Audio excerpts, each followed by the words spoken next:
जय श्री कृष्ण। फाल्गुन मास की विजया एकादशी का महात्मा। युधिष्ठिर ने पूछा कि वासुदेव, फाल्गुन के कृष्ण पक्ष में किस नाम की एकादशी होती है? कृपया करके उसका वर्णन कीजिए। तब भगवान श्री कृष्ण बोले कि युधिष्ठिर, एक बार नारद जी ने कमल के आसन पर विराजमान होने वाले ब्रह्मा जी से प्रश्न किया कि हे सुश्रेष्ठ, फाल्गुन के कृष्ण पक्ष में जो विजया नाम की एकादशी होती है, कृपया उसके पुण्य का वर्णन कीजिए। तब ब्रह्मा जी ने कहा कि नारद सुनो, मैं उत्तम कथा सुनाता हूँ जो पापों को हरण करने वाली है। यह व्रत बहुत ही प्राचीन, पवित्र और पाप नाशक है। ये विजया नाम की एकादशी राजाओं को विजय प्रदान करती है, इसमें तनिक भी संदेह नहीं। पूर्व काल की बात है, भगवान श्री रामचंद्र जी 14 वर्षों के लिए वनवास में गए और वहाँ पंचवटी में सीता तथा लक्ष्मण के साथ रहने लगे। वहाँ रहते समय रावण ने चपलतावश विजय आत्मा श्री राम की तपस्विनी पत्नी सीता को हर लिया। उस दुख से श्री राम व्याकुल हो उठे और उस समय सीता की खोज करते हुए वन में घूमने लगे। कुछ दूर जाने पर उन्हें जटायु मिले, जिनकी आयु समाप्त हो चुकी थी। इसके बाद उन्होंने वन के भीतर कबंध नामक राक्षस का वध किया। फिर सुग्रीव के साथ उनकी मित्रता हुई। तत्पश्चात श्री राम के लिए वानरों की सेना एकत्रित हुई। हनुमान जी ने लंका के उद्यान में जाकर सीता जी का दर्शन किया और उन्हें श्री राम की चिन्ह स्वरूप मुद्रिका प्रदान की। यहाँ उन्होंने महान पुरुषार्थ का काम किया था। वहाँ से लौटकर वे श्री रामचंद्र जी से मिले और लंका का सारा समाचार उनसे निवेदन किया। हनुमान जी की बात सुनकर श्री राम ने सुग्रीव की अनुमति ले लंका को प्रस्थान करने का विचार किया और समुद्र के किनारे पहुंचकर उन्होंने लक्ष्मण से कहा कि हे सुमित्रानंदन, किस पुण्य से समुद्र को पार किया जा सकता है? ये अत्यंत अगाध और भयंकर है, जल तथा जंतुओं से भरा हुआ है। मुझे ऐसा कोई उपाय नहीं दिखाई देता जिससे इसको सुगमता से पार किया जा सके।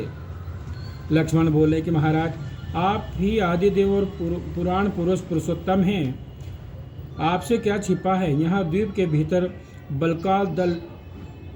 बग्गालभ्य नामक मुनि रहते हैं। यहाँ से आधे योजन की दूरी पर उनका आश्रम है। हे रघुनंदन, उन प्राचीन मुनीश्वर के पास जाकर उन्हें से इसका उपाय पूछिए। लक्ष्मण की यह अत्यंत सुंदर बात सुनकर श्री राम जी महामुनि बग्गालभ्य से मिलने के लिए वहाँ गए और वहाँ पहुंचकर उन्होंने मस्तक झुकाकर मुनि को प्रणाम किया। मुनि उनको देखते ही पहचान गए कि ये पुराण पुरुषोत्तम श्री राम हैं, जो किसी कारणवश मानव शरीर में अवतीर्ण हुए हैं।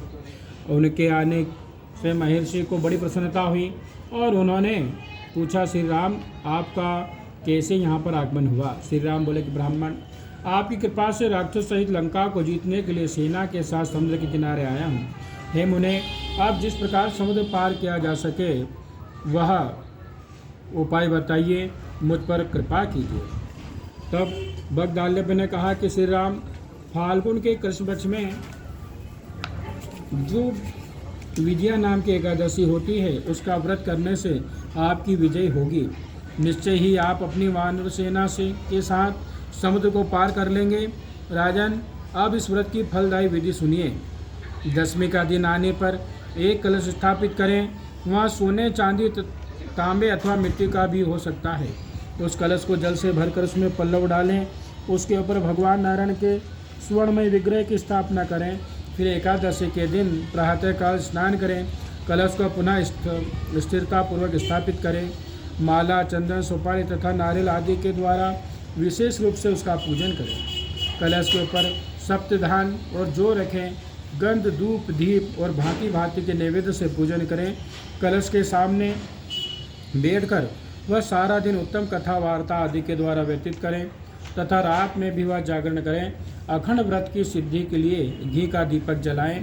फिर द्वादशी के दिन सूर्योदय होने पर उस कलश को किसी जलाशय के समीप, नदी, झरने या पोखरे के तट पर ले जाकर स्थापित करें और उसकी विधिवत पूजा करके देव प्रतिमा सहित उस कलश को वेद वेदता ब्राह्मण के लिए दान कर दें।